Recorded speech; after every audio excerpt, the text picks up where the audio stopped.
Hello everyone and welcome to the Madhouse Tridot here, and today I'm going to talk a little bit about crafting in Grim Dawn. So crafting in Grim Dawn has been implemented quite a while ago, and most of the people have not really realized its importance.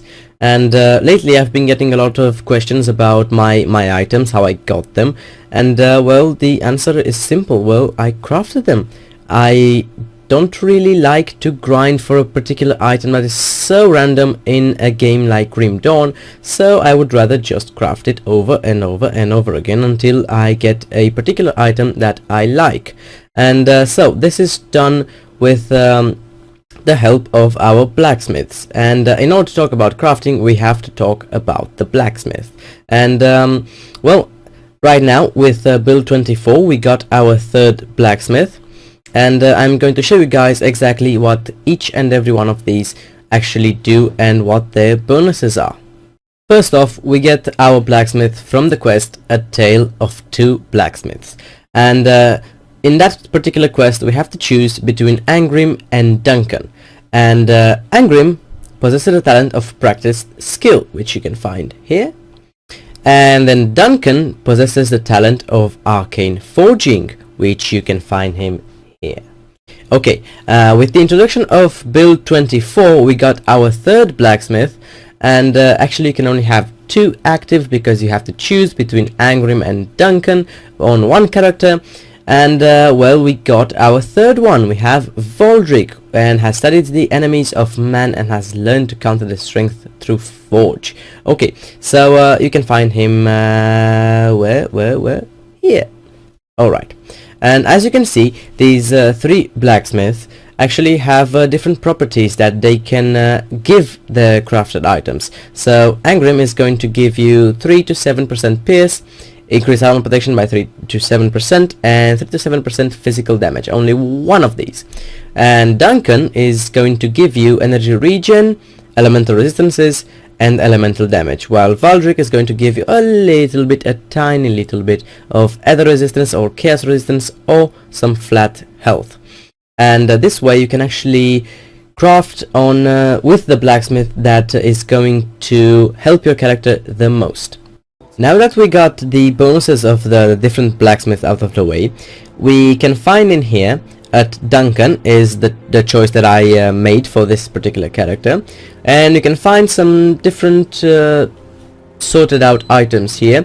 And the first one is going to be relics, which are empowered, transcendent, and mythical. The mythical ones are not implemented yet. I do have all the blueprints in here.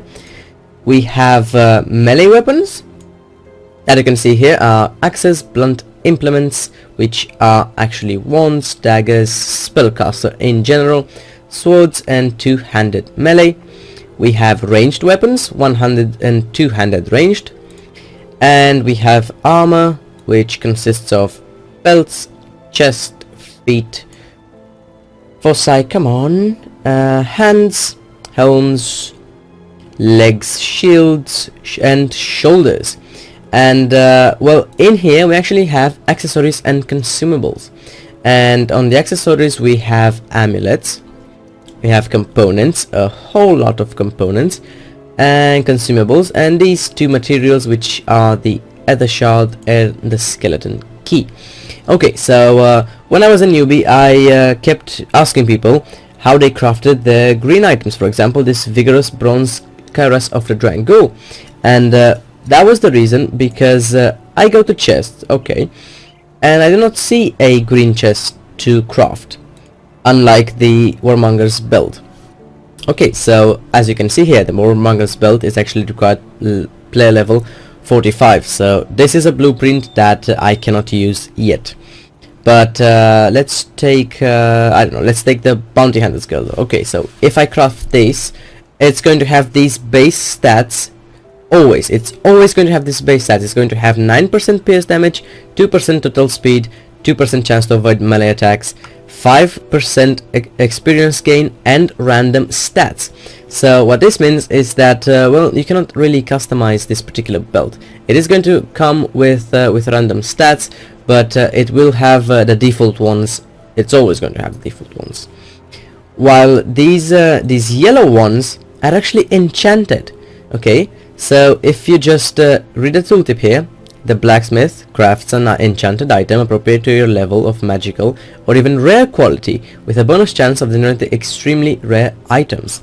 Okay, so what this means is that it is, if we craft this enchanted chest armor, it is going to have a chance of becoming rare quality, which means green, which means it is going to be one of the best items in the game, because green items are most of the time better than epic ones, which are blue. So this is the answer, this was the answer and still is the answer to my question, how do I craft green items? Well, this is how you do it. And as you can see here, it is going to cost you 2 metal scrap and roughly 2.5k iron bits to craft. And well, we all know how duping works and all that, but the problem is, well, we cannot really dupe metal scrap. Well, we can, but that is a different story altogether. And well, I came up with something really, I would say, obvious to allow us to basically infinitely craft whatever we want at well, no cost whatsoever. We just I did grind 400, roughly 400 metal scrap with this particular character, and I am going to give you guys a simple demonstration here. I'm going to craft some of these chests, and by doing this I'm going to show you that, well, most of these are yellow, but this one, for example, is green. And I'm sure I did get some other green ones as well. Well, not really. So I'm going to keep on crafting until my inventory is going to be full here. And after that, the items that you craft are going to be placed on the ground. Okay, so I think that was enough. You can see I got another green one here, which is actually pretty good. A Paladin's Plate Harness of Drieg's Gaze. And another one here, a Frontier Hauberk of Solal's Malice. So you can basically see how many greens you would get in between yellows. And well, it is RNG. This does vary. But as I said, this is not really important because of what we're going to do next. Okay, so we did our crafting. Let's say we crafted with all our 400 scrap. And well, we ran out of scrap. What do we do now? We cannot craft anymore. Well, not really. As you can see, these I could not get into my inventory, so they did pop on the ground, and these are also the yellow ones.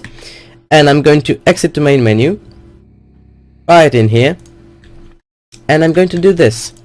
So in here, you guys can see the Grim Dawn folder, okay? And these are all my characters.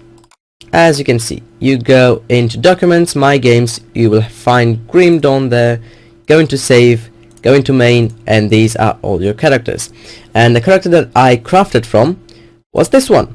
So what we're going to do next, I did copy this folder before I started the crafting. I copied this character in here into another folder.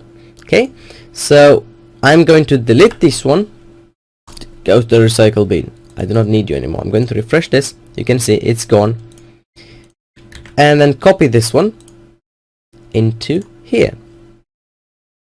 Then I'm going to refresh again so you can see it, and I'm going to go to that actual character and start the game. Okay, so we spent about 100 iron bits there crafting, not that much, and well, you can see we got it all back. However, if you do this, your personal stash, the character stash, is going to be replaced with the one that you had before. So let's say we chose to keep, I don't know, one of the chests that we crafted, and if we left it in our inventory here, or if you put it into the personal stash, then it would be gone and we would have just wasted our time. You have to put the item that you want to keep into the shared stash folder. That way you can just keep them and replace the character as many times as you want until you get the items that you want. Honestly, crafting is time consuming, but it is damn worth it. That's how I got all of my items here. All of these are from crafting. and accepting the accessories which are actually found. You can craft accessories as well. I did not really try that before since well, the best accessories are MI, mastering frequent, but that is going to take a lot of time to grind, and well, some people do not have that time, so they can just do this with crafting, and there you go, you have a good character so that you can enjoy the game with it. And if you're liking items, just try this. Again, if replacing characters doing some shady things is not for you, then by all means just spend your scrap and go farm some again.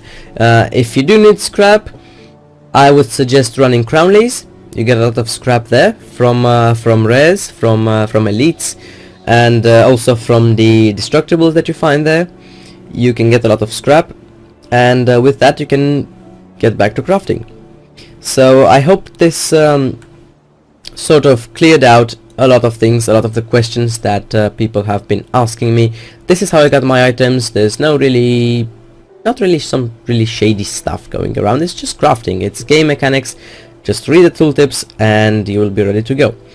I hope you guys enjoyed this video, and if so, I shall see you all next time.